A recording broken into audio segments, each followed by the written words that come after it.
Olá, meus amigos e minhas amigas, bem-vindo a mais um vídeo aqui do canal. Há muito tempo eu não falo isso, né? Você que ainda não está inscrito no canal, eu te convido aqui a assinar o canal. Estou falando isso porque a gente está quase batendo 200 mil inscritos aqui no YouTube. Então hoje, mais do que nunca, eu te peço para, se estiver assistindo esse vídeo, quiser compartilhar aí nas suas redes, para a gente dar esse gásinho, para a gente conseguir conquistar mais esse desafio aí, né, de bater os 200 mil assinantes, sempre com um intuito claro de poder levar essa mensagem, levar as discussões fundamentadas, levar aí as análises críticas para o maior número de pessoas, né? A gente tem que fugir um pouco dessa ditadura de likes e números e entender por que a gente quer fazer das redes sociais algo relevante nessa trajetória que cada um de nós tem. E eu tenho muito claro que o principal motivo de querer ter redes sociais cada vez mais abrangentes é conseguir atender esse objetivo de ter um bom instrumento para fazer esse bom combate, esse debate útil para o país. Muita gente ficou estarrecida ontem, né, com as declarações do presidente do maior banco do país em relação à questão do desemprego, né? Usando o que saiu nas matérias, né, como sendo as palavras ditas por ele, eu não vi ele falando isso, né, mas as manchetes trazem, e aí lendo aqui a citação, né? Segundo o presidente do banco, ter 12% de desempregados deixa a situação macroeconômica do Brasil tão boa quanto nunca vi na minha carreira. Essa foi a declaração. E antes de começar a falar sobre essa declaração, nesse ponto do vídeo eu tenho certeza que muita gente já vai estar assim.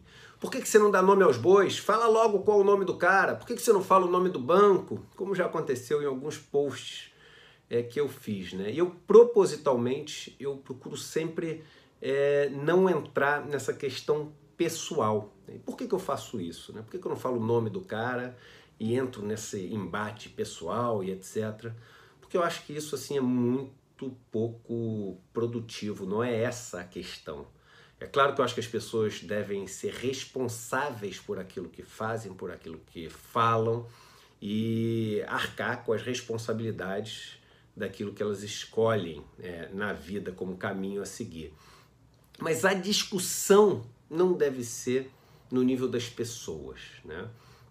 Primeiro que ela fica uma discussão normalmente extremamente rasa e não chega onde ela tem que chegar, que são nos argumentos, né? E segundo que a gente corre sempre o risco de cair naquela falácia da atribuição. Eu já gravei um vídeo uma vez sobre isso, e a falácia da atribuição ela diz que a gente costuma atribuir os erros das outras pessoas a uma característica das pessoas, ou seja, ele rouba porque ele é corrupto, porque ele é mau, porque ele é bandido, etc. E quase nunca a situação a que essa pessoa está exposta, né? E quando é o nosso caso, a gente troca, a gente sempre diz que os nossos erros, eles são atribuídos, né, às condições que nos foram colocadas, então a gente não tinha outra escolha, e nunca porque a gente é mau, porque a gente é bandido, porque a gente é corrupto, né?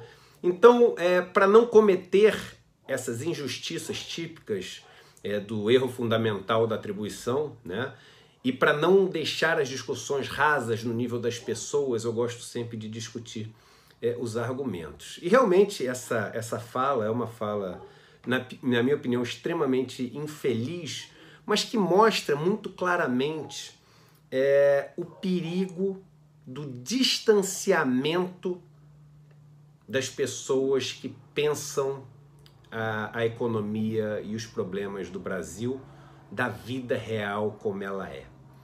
Na verdade, eu acho que são dois grandes problemas. O primeiro, esse do distanciamento, ou seja, você falar de 12% de desempregados como se fosse ali, um número, tem 12%.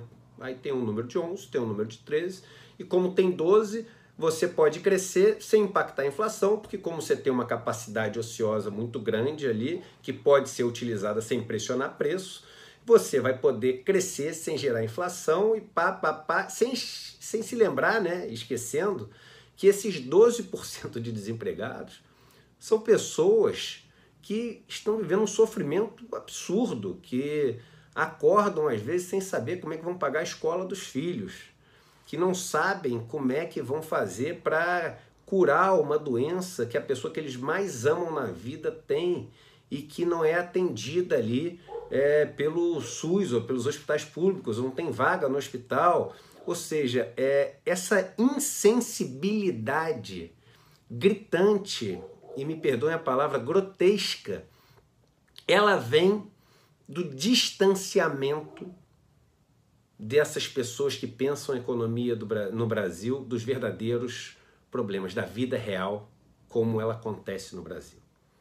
Essa bolha que a gente tem das pessoas que vivem essa condição privilegiada de ser rico no Brasil. Essa bolha que existe das pessoas que têm os filhos nos melhores colégios particulares, que andam nas melhores avenidas, que têm casas de campo nos lugares mais bonitos e protegidos, e a casa na cidade também, nos condomínios mais privilegiados que existem. Essa bolha cria o distanciamento, e o distanciamento faz com que as pessoas sejam vistas como números.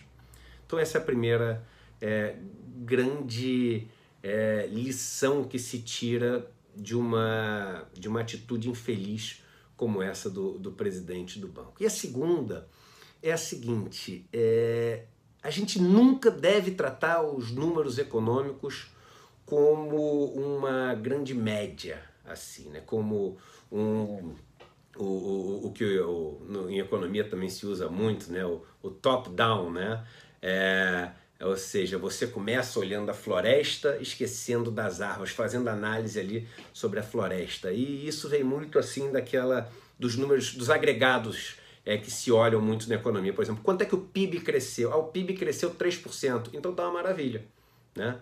Quanto é que está o desemprego? Tem 12%, então tem espaço para crescer sem número de inflação. E aí você vai olhando ali os agregados, qual o número de desemprego, quanto é que foi a inflação, o IPCA, quanto é que foi o crescimento do PIB.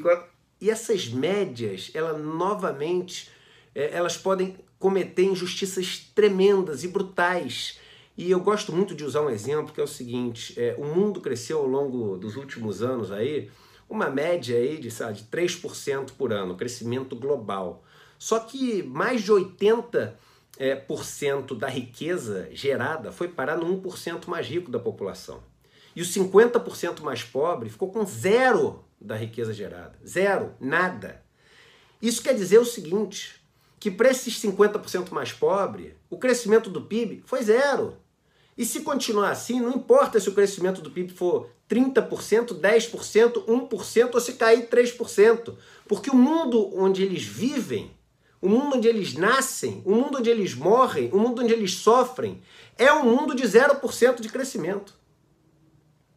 E as pessoas podem estar tranquilas porque crescemos 3%. Então, o qualitativo desses números é também muito importante. E esse qualitativo a gente só consegue acessar quando a gente não tem o distanciamento, quando a gente tem a sensibilidade. E aí a gente tem como uma possibilidade disso existir uma relação mais empática. E também quando essa relação empática surge no começo, ela também no final aparece quando você cria, pensa, sugere políticas para tentar mudar essa situação. Você, ao se tornar mais empático no começo, você termina o processo mais empático também. E você se torna incapaz de falar barbaridades como essa que foi falada. Então, novamente, não é aqui um comentário sobre a pessoa X ou Y. É um comentário sobre um argumento grotesco, feio, inapropriado, que foi falado, mas que mostra de uma forma explícita e clara como existe uma relação injusta e insensível dos mais ricos com os mais pobres no país. Um abraço e até o próximo vídeo.